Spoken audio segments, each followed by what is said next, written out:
ایک سوال جس کا میں کبھی جواب نہ دے پایا۔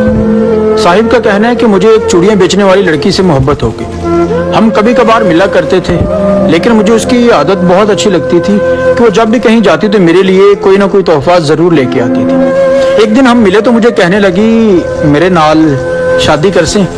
میں نے مسکراتے ہوئے چہرے سے اس کی طرف دیکھا اور کہا نہیں۔ تو کہنے لگی کہ مجھے پتا ہے کہ تم مجھ سے شادی کیوں نہیں کرنا چاہتے، لیکن مجھے ایک سوال کا جواب ضرور دیں کہ میرا کیا قصور ہے کہ میں ایک چوڑیاں بیچنے والے کے گھر میں پیدا ہوں۔ میرے پاس جواب تو نہ تھا، لیکن مجھے ایسا لگ رہا جیسے میرے پیروں تلے سے زمین کھسک گئی کہ میں اسے کیا جواب دوں۔ خیر کچھ دن گزرے، مجھے کہنے لگی کہ مجھے اپنے آبائی گاؤں جھنگ واپس جانا ہے۔ تو میں نے بلا جھجک کہا کہ ٹھیک ہے تم چلی جانا جب جانا ہوا۔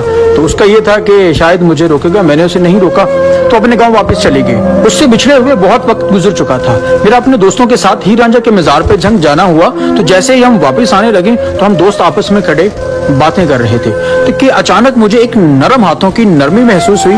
تو جیسے میں نے مڑ کے واپس دیکھا تو وہی لڑکی تھی۔ بے جھجک اس نے کہا کہ آج میری عید ہو گئی کیونکہ آج مجھے تیری دید ہو گئی، اور آج میری ہر وہ دعا قبول ہو گئی جو میں یہاں پہ آ کے دعائیں اللہ پاک سے مانگا کرتی تھی۔ اس کی سہیلیوں کے کہنے پہ مجھے پتا چلا کہ یہاں پہ آ کے ہر روز یہی دعا کیا کرتی تھی کہ یا اللہ مجھے اس کا دیدار کروا دے، مجھے اس کا دیدار کروا دے۔ اور وہ اتنی بے تحاشا خوش تھی کہ جیسے اس کی خوشی کا کوئی ٹھکانہ نہیں تھا۔ ہم جب واپس جانے لگے تو اس نے ایک بات کا اصرار کیا کہ اب تم جب یہاں تک آ چکے ہو تو اب میرے ساتھ میرے آبائی گاؤں ضرور چلو۔ میرے بارہا منع کرنے پر وہ لڑکی بضد ہو گئی کہ نہیں نہیں تم یہاں تک آئے ہو، میرے ساتھ میرے آبائی گاؤں ضرور چلو۔ خیر دوستوں نے بھی کہا کہ چلیں اب یہاں تک آ گئے ہیں تو اس کے ساتھ چلتے ہیں۔ بالآخر ہم نے اس کے گاؤں جانے کی حامی بھر دی۔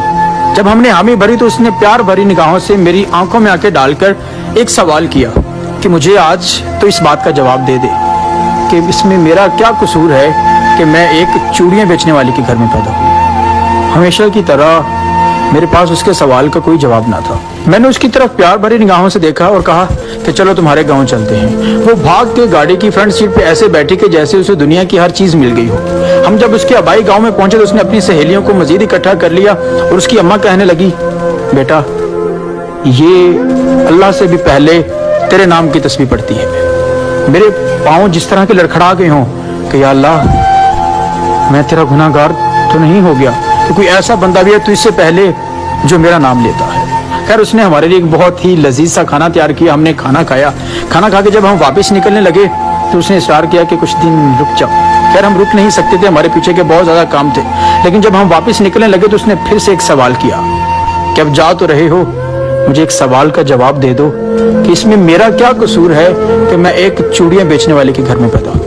اور یہ بندہ کیا جواب دیتا جو اس کے بارہا پوچھنے پر اسے کوئی جواب نہ دے سکا تھا۔ بالآخر میں واپس آ گیا۔ کچھ وقت گزرا تو مجھے اس کی کمی محسوس ہونے لگی۔ مجھے اس کی یاد آئی تو میں اس کے گاؤں جھنگ چلا گیا۔ جب وہاں پہنچا تو مجھے کہیں دیکھنے پر وہ ملی نہیں۔ اس کی ماں سے اور اس کی سہیلیوں سے میری بات چیت ہوئی تو انہوں نے کہا کہ جب تم یہاں سے چلے گئے تھے تو اس نے کھانا پینا چھوڑ دیا تھا، وہ بہت بیمار ہو چکی تھی۔